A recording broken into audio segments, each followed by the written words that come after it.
In this video, I'm covering how we grew this functional medicine franchise from 2 to 6 locations in 12 months and actually to over 8 locations in 16 months.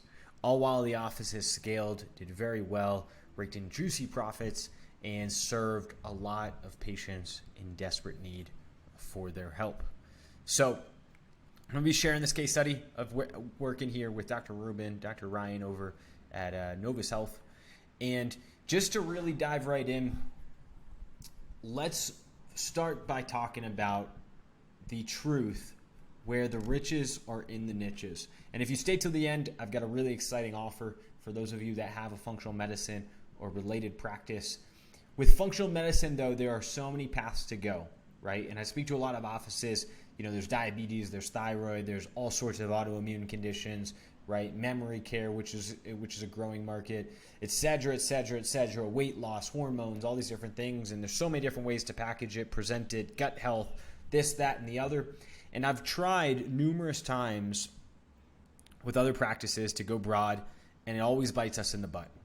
We found that when we marketed for things like autoimmune, it just wasn't niche enough. The patients had all sorts of problems, so it was very tough to sell. We often found ourselves having to do all sorts of additional research when we were going through the consultation and stuff because there were so many different conditions popping up where it's like you couldn't possibly know them all. We had to educate them in a certain way, and just to take them through that process and present our programs was just very tough. When you factor in trying to train staff with a scalable system, sales and marketing method, it was just very challenging. And so additionally, the patients coming through advertising just often weren't very severe, right? They weren't at the end. They hadn't been to many, many doctors. Sure, some of them had, but not all of them. Not as many as I would have liked to see. And it was just mixed at best, and just made it challenging to ensure that we were in front of the right qualified prospects who need our care. Definitely could work, all of that, but it's a bigger campaign requiring a bigger budget, more screening. I definitely wouldn't start there. And so there's a saying in marketing that the best thing that you can have is a starving crowd, right? It's like if I was to open up a hot dog stand, right? Where would you pick to place that hot dog stand? To me, the most important thing that I could do is place that hot dog stand where there's a starving crowd.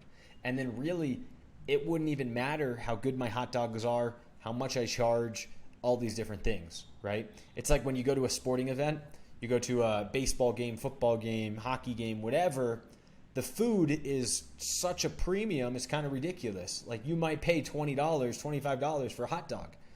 But it's like the same hot dog, in the middle of the street where it's not that busy will cost you $2, And it's no different. It's just, and when you're at the sporting event, there will be a line and everything. People are starving, right? It's kind of the same, that same concept. And so it's tough to sell programs of care to patients who don't desperately need or desire what you're offering. But those with a serious problem that are dying for a solution are far easier to sell to. As we tested all sorts of different niches for these locations, we really dialed it down to 1 best performing niche and 2 that seemed to do quite well. Keep in mind, though, that this was also reflective of their process, right? Their ability to sell, their comfort, their product itself, like their service and how it was tailored, their experience, testimonials, all that stuff. For them, and we found this, though, to be a pattern with most offices doing functional medicine, we found thyroid to be the best performing. Second best was type 2 diabetes. We also tested broader campaigns, like I mentioned, the autoimmune and different stuff, weight loss. And we've done this with other offices too. Weight loss tends to work well, I see, with other offices. These guys didn't quite get the results they were looking for. I think that was more reflective of just, their practice than weight loss itself. But we definitely found that autoimmune was just too broad. It was better to target some of the individual autoimmune conditions, Hashimoto's with thyroid, or, all sorts of various other ones, lupus, whatever. But just not autoimmune vaguely. Now, second for really scaling this up was what I call the patient recruitment method, PRM advertising particularly. And so the challenge this franchise was having before we started working with them was consistent advertising results. They had no way to consistently, predictably, and scalably acquire new patients for their growing number of clinics, right? The patients who they did attract were often not financially qualified, on Medicaid, disability, a fixed income, didn't have the means to afford their expensive treatment options. They were out of pocket, it was all cash, non-insurance based, and most patients that they were seeing, weren't really a fit for that.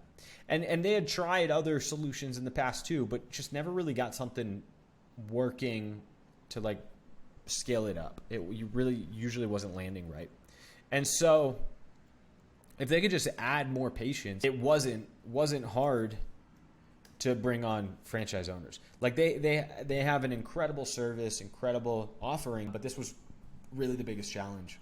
And so the practices just weren't as profitable and high producing as they knew they could be. Well-run practices nonetheless, very successful, but there was another level for them. And so they had been through the gambit, wasting dollar after dollar, ill-producing marketing efforts, and still didn't have a predictable system in place. Of course, the niches I mentioned before played a huge role in scaling things up. No one in the functional medicine space was really harnessing it, and still isn't fully marketing like this. But it's far easier to really deeply to select, talk to a select few than a broader audience. And so there's just a couple examples of some ads we ran. Here you can see one's focused on thyroid. These were quite successful ads. One more focused on estrogen and hormones. We also tested this for women, and you can see like they're very tailored, to the niche. And then we've got text that goes, far longer, drive into these web pages and such. When we also optimize the advertising, as I was describing, for the audience that is most likely to convert into our ideal patients, it sets everything else up for success. But that's not all. And so that's what I'm talking about. Like we tailored it based on not just what we know will get a good response in advertising, but what's going to drive the highest quality lead that's going to convert at the highest rate and pay the most money and all these different things on the back end that we could serve the most, right? We looked under the hood at their sales process, tested a few offers to land on the ones that was hitting before care. These doctors, have patients go through lab testing, like a lot of other offices. So we crafted some irresistible offers for that. Biggest thing was, for them, a free consultation. We tested different exams and different things, different stuff. Value, these guys, have really good content, books that they're published authors. And so this was giving these patients answers and drew a strong crowd of ideal patients to us.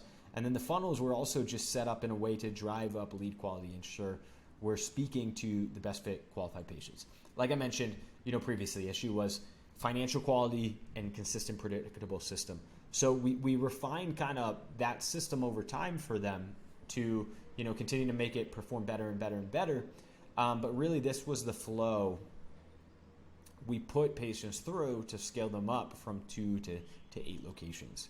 And so traffic sources, a couple different things, Google and Meta, to these funnels where patients opted in and gave us their phone number and information. Intake application, various different screening questions patients would go through before ever speaking to our team. Phone screening for additional screening, and then our virtual seminar. Here's like another example of a couple of the funnels, so you can just kind of see an idea of kind of what we ran. We ran some seminars even. These guys didn't get as good of results with these, but they definitely work with some offices.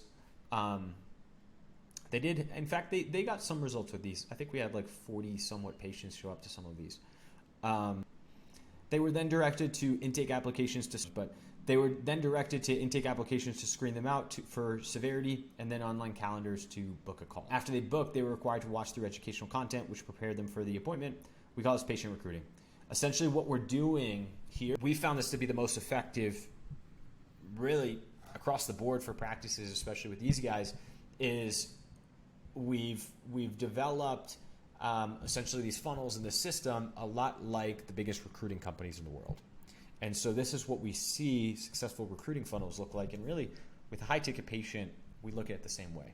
To convert these patients at scale, like we have to make it seem like we're qualifying them and screening them. And we really are. We're accepting their case and want to make sure they're compliant. So we have the same measures in place to do so. But this whole process bleeds into even like that patient experience, that sales side, which I'll talk about in a second. So it doesn't come across as hard selling when you're selling a $4,000, $5,000, $6,000, $7,000 package. Now let's talk about the legs that advertising walks on. This is the third, really lever we pulled for this office to scale these guys up. And so Peter Drucker, very successful entrepreneur and investor, says business has only two basic functions: marketing and innovation. Novus, these guys did an incredible job innovating. Killer product, first in the market, really strong pricing model. But the marketing that I mentioned is just as important. And good marketing is really what allows you to scale profitably, to put $1 in and to get $2, $3, $4, $10 out.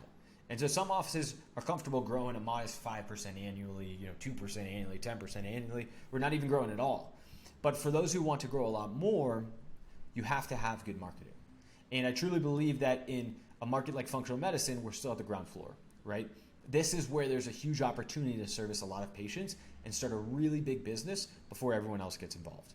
To really capture that market share, you have to be marketing, right? Because people don't know about it. You could rely on referrals and stuff, but it's just slow. And of course, that's not to mention how many literal thousands of doctors I've spoken to who've experienced bad marketing, right? I'm talking about, broken promises, tens of thousands of dollars poured into it and getting no results, having a full schedule with no one showing up, speaking to people with no money, wasting your time, thinking you're priced too high and not of value, calling people who opted in for your service only for them to hang up on you, et cetera, et cetera, et cetera, right? And so what we really did for these guys is position them really strong and niche and all of these things which make a huge difference.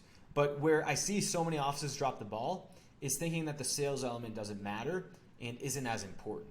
Great marketing should make selling easier, right? I attribute the setting process. So like when we're over the phone, scheduling patients, like going through that process before they come in is it's kind of a hybrid of marketing and sales. It marries the two and definitely enhances the marketing as well as the sales, but it helps the marketing so much and it's vital. And so this is really that third step. And so it reduces your cost per acquisition. So we were able to cut down, the amount we were spending to acquire a patient, right? When we refined this setting process and had it more dialed in, right? Because now we're getting all these leads, but now we're converting more of them into appointments, more of them showing up, and then ultimately more of them are converting. So it's an opportunity credit card on file. So this is how we were able to get a good show rate, opportunity to start the sales process, build a relationship, and bring these people further along in their level of awareness, and really an opportunity to tee up the close, we call it, reduce skepticism and kind of prepare them for the upcoming appointment to make it easier for the close. And so I generally see without this, offices, struggle with a lot of the problems I was mentioning, the low schedule rates, low show rates, low in-office or over the phone conversion rates, and just a poor return on investment when they are scaling up and doing marketing and ultimately just pouring money down the drain, right? Feeling frustrated, upset, not getting the results you're really looking for and know you're capable of. And so to do this properly, we had a high volume of calls going out. My team was doing managing all the calls, strong texts and emails that positioned them uniquely and authoritatively amongst others.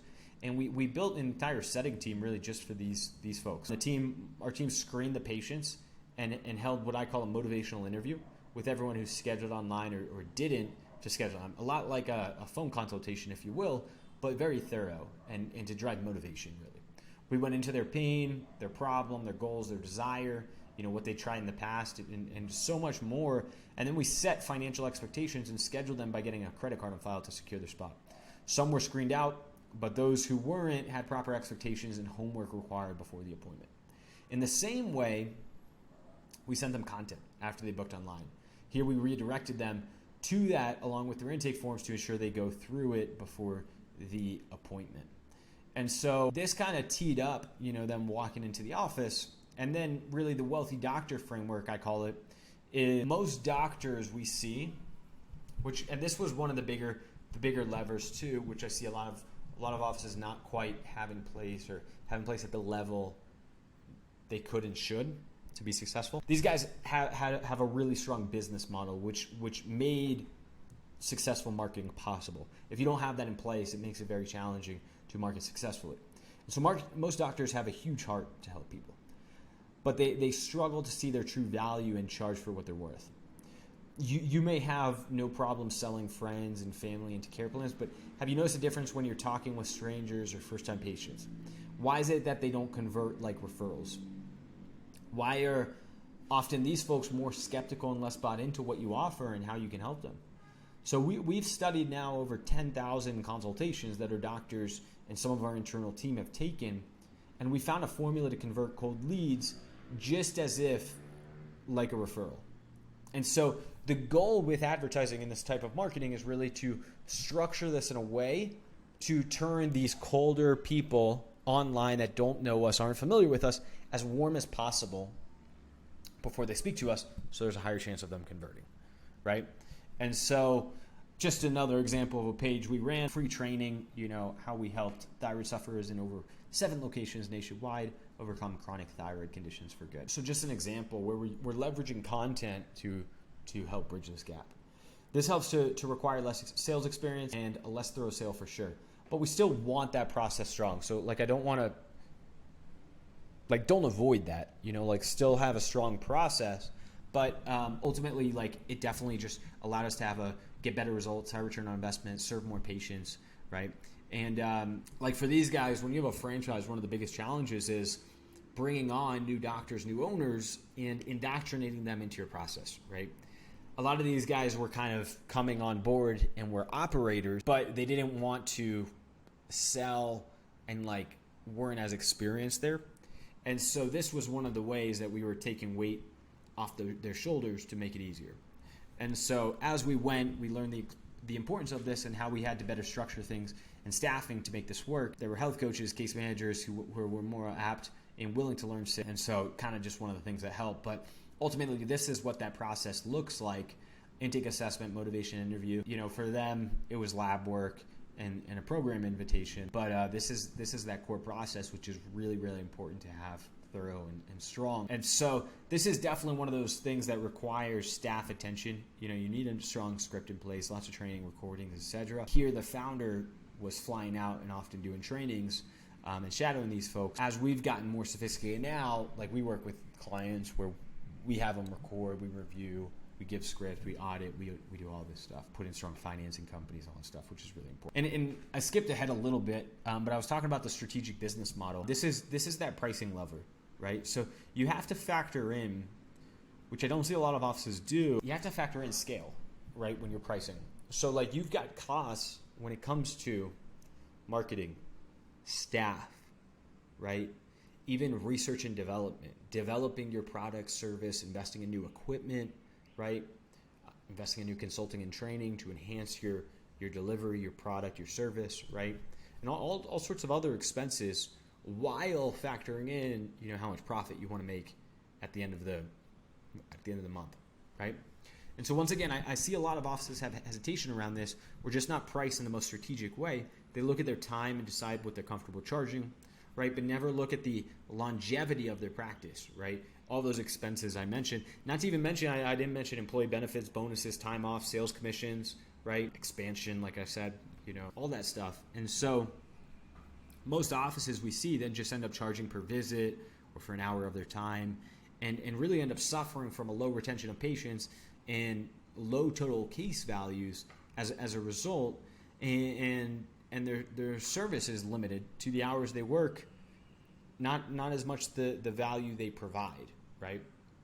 And so it can work great for referrals, and you can build a sustainable business from it, but it's very hard to scale. It's very hard to attract, the best staff because often you can't necessarily afford to pay them, and truly it limits your ability to service patients at the highest level.